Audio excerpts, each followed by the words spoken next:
Hi friends, hope you all will be doing well and good. मैं आपको अपने YouTube channel तहसीन literary पे खुशामदीद कहता हूँ। और आज मैं इंग्लिश पेडागॉजी या इंग्लिश लैंग्वेज टीचिंग में जो मेथड्स इस्तेमाल होते हैं उन्हीं में से एक मेथड डिस्कस करने लगा हूँ। और आज का हमारा टॉपिक है डायरेक्ट मेथड। इस वीडियो में मैं इसके प्रिंसिपल्स, इसके मेरिट्स और इसके डीमेरिट्स और इसके चैलेंजेस एंड गोल्स के ऊपर भी बात करूँगा। वीडियो बहुत इंफॉर्मेटिव होगी, इसे एंड तक ज़रूर देखिएगा। So let's start our video. तो इसके ओरिजिन से स्टार्ट करते हैं कि स्टार्ट कैसे हुआ। तो ये अर्ली 20th सेंचुरी में इंग्लैंड में इंट्रोड्यूस कराया गया। और ये क्यों इंट्रोड्यूस कराया गया? In contrast with the GTM. जो जीटीएम है, ग्रामर ट्रांसलेशन मेथड, उसके उसकी मुखालफत में इसको इंट्रोड्यूस कराया गया। क्यों कराया गया इसकी मुखालफत में इंट्रोड्यूस, ये भी मैं आपको बताऊंगा।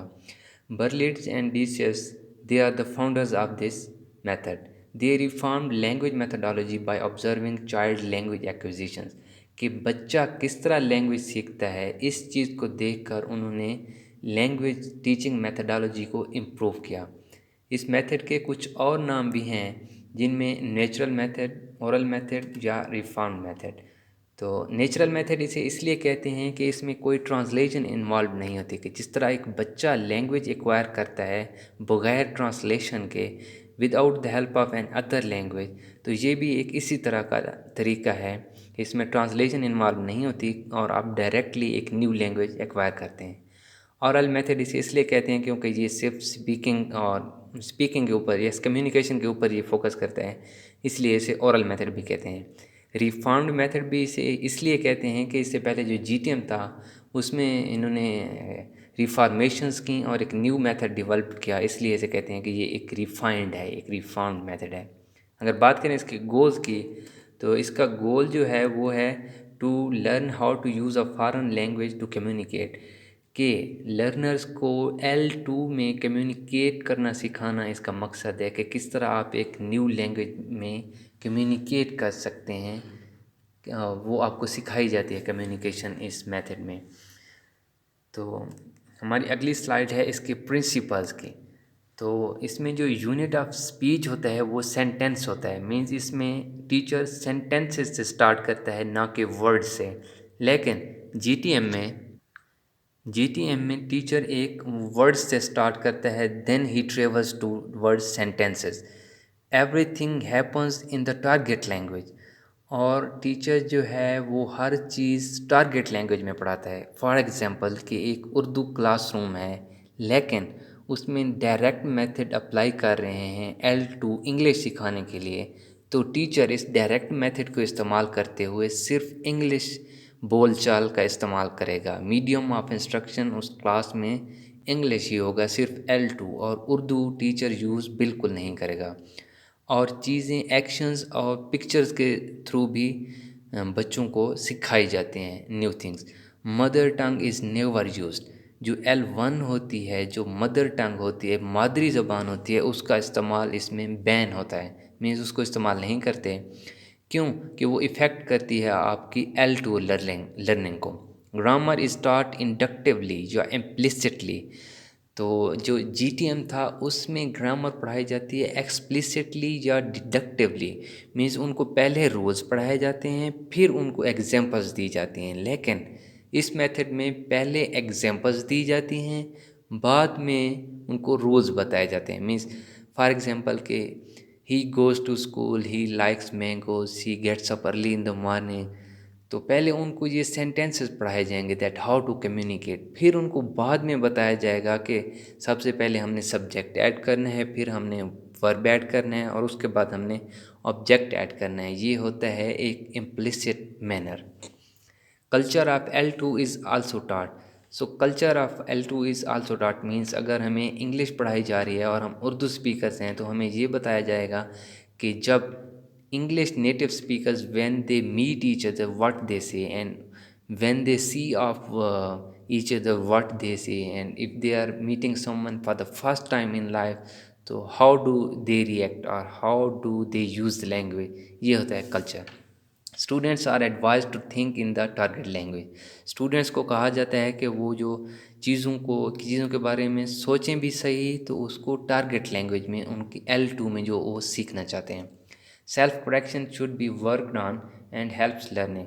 तो सेल्फ करेक्शन के ऊपर भी बहुत ज़्यादा फोकस कराया जाता है, मीन्स सेल्फ करेक्शंस के स्टूडेंट्स अपनी गलतियों को खुद ही दुरुस्त करें। क्यूरियस लर्निंग और inductive learning is encouraged, means curiosity, कि अगर आप को स्टूडेंट्स में तजस्सुस पैदा करेंगे ना न्यू थिंग्स के बारे में, न्यू आइडियाज़ के बारे में, उनमें क्यूरियोसिटी आप डेवलप करेंगे तो वो सही तरीके से लर्न कर पाएंगे L2 को। Errors are not corrected directly. So अगर कोई बच्चा क्लास में कोई गलती कर रहा है अपने लेसन में, तो उसको डायरेक्टली उसको डिक्टेट नहीं किया जाता, उसको वो गलती करने की इजाज़त होती है, क्योंकि गलतियों से ही बच्चा सीखता है, या स्टूडेंट या जो भी है learner. Students are asked to write everything they can say, और स्टूडेंट्स को कहा जाता है कि जो कुछ भी वो कह सकते हैं उनको वो चीज़ें लिखने का कहा जाता है। कुछ और प्रिंसिपल भी हैं कि इस डायरेक्ट मेथड में, इसके आप टाइटल से भी अंदाज़ा लगा सकते हैं कि something direct without an external factors, means कोई ऐसा मेथड जिसमें डायरेक्ट आपको डिक्टेशंस दी जा रही हैं, आप किसी एक्सटर्नल फैक्टर को, मीन्स ट्रांसलेशन को आप इस्तेमाल नहीं कर सकते। सो इसके प्रिंसिपल्स कुछ ये भी हैं, जिनमें सबसे पहला है नेवर ट्रांसलेट, कि ट्रांसलेशन की आपको इजाज़त नहीं होती। नेवर इमिटेट मिस्टेक्स, तो नेवर इमिटेट मीन्स बार बार गलतियों को नहीं दोहराया जाता। Pictures, gestures and are used instead of translation, के पिक्चर्स का बहुत ज़्यादा इस्तेमाल किया जाता है। अगर टीचर इंग्लिश लैंग्वेज पढ़ा रहा है एक उर्दू क्लासरूम में और डायरेक्ट मेथड को इस्तेमाल कर रहा है, तो वो एप्पल के बारे में जब बताएगा स्टूडेंट्स को, तो वो ये नहीं बताएगा कि इसको उर्दू में सेब कहते हैं, या अगर वो एक चेयर के बारे में बता रहा है तो वो ये नहीं बताएगा कि चेयर कुर्सी को कहते हैं, बल्कि वो उनको कुछ पिक्चर्स दिखाएगा, उसके पास पिक्चर्स होंगी, चाहे वो विजुअल फॉर्म में हों, एक स्लाइड के ऊपर, प्रोजेक्टर के ऊपर दिखा रहा है, या उसके पास एक हार्ड फॉर्म में पिक्चर्स हैं, वो उसको दिखाएगा कि ये एप्पल होता है। Never speak in single words, और सिंगल वर्ड्स मीन्स अलाउ नहीं होते in the form of sentences, उनको बोलचाल सिखाई जाती है। Never speak too much, never use the book, book का इस्तेमाल नहीं करने दिया जाता। Never jump around, never go too fast, कि ना ही चीज़ों को स्किप करें और ना ही बहुत ज़्यादा तेज़ी से आगे बढ़ें। Never speak too slowly and never speak too quickly, ना ही बहुत आहिस्ता बात करें और ना ही बहुत तेज़ बात करें। तो ये थे कुछ और प्रिंसिपल्स। तो अब एडवांटेजेस की बात करते हैं कि इसके क्या क्या एडवांटेजेस हैं। एक तो इसमें प्रोनाउंसिएशन इम्प्रूव होती है, क्योंकि ये सिर्फ कम्युनिकेशन के ऊपर फोकस करता है। इससे स्टूडेंट्स की या लर्नर्स की जो L2 की प्रोनाउंसिएशन है वो इम्प्रूव होती है। गुड फॉर टीचिंग वर्ड्स, और उसकी जो वोकैबुलरी है मीन्स वो भी बिल्डअप होती है। हैविंग गुड फ्लुएंसी, तो उनकी फ्लुएंसी भी अच्छी होती है लर्नर्स की। गेटिंग कॉन्फिडेंस, और उनमें कॉन्फिडेंस भी आता है रिगार्डिंग L2। अथेंटिसिटी भी होती है, मीन्स वो करेक्टली चीज़ों को एक्सप्लेन कर पाते हैं। रिड्यूस ट्रांसलेशन डिपेंडेंसी, के ये जो ट्रांसलेशन के ऊपर इन्हसार है उसको भी ये मेथड कम करता है। Communication is always focused. तो इसके कुछ डिसएडवांटेजेस भी हैं। उनमें सबसे पहला डिसएडवांटेज ये है कि only focus on listening and speaking, reading and writing are ignored, कि रीडिंग राइटिंग को इग्नोर किया जाता है और सिर्फ लिसनिंग और स्पीकिंग के ऊपर फोकस किया जाता है। ये इसका मीन्स एक ड्रॉबैक है।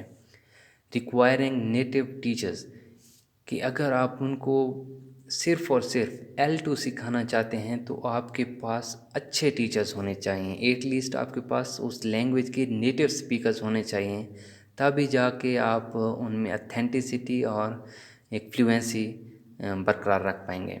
Must use L2 means English only difficult for L1 speaker. तो कुछ बच्चे ऐसे होते हैं जो L2 को, टारगेट लैंग्वेज को सही तरह से नहीं समझ पाते, तो उनके लिए ये डिफ़िकल्ट होता है ये method. Every student not satisfied, और हर स्टूडेंट इससे सेटिस्फाइड नहीं होता।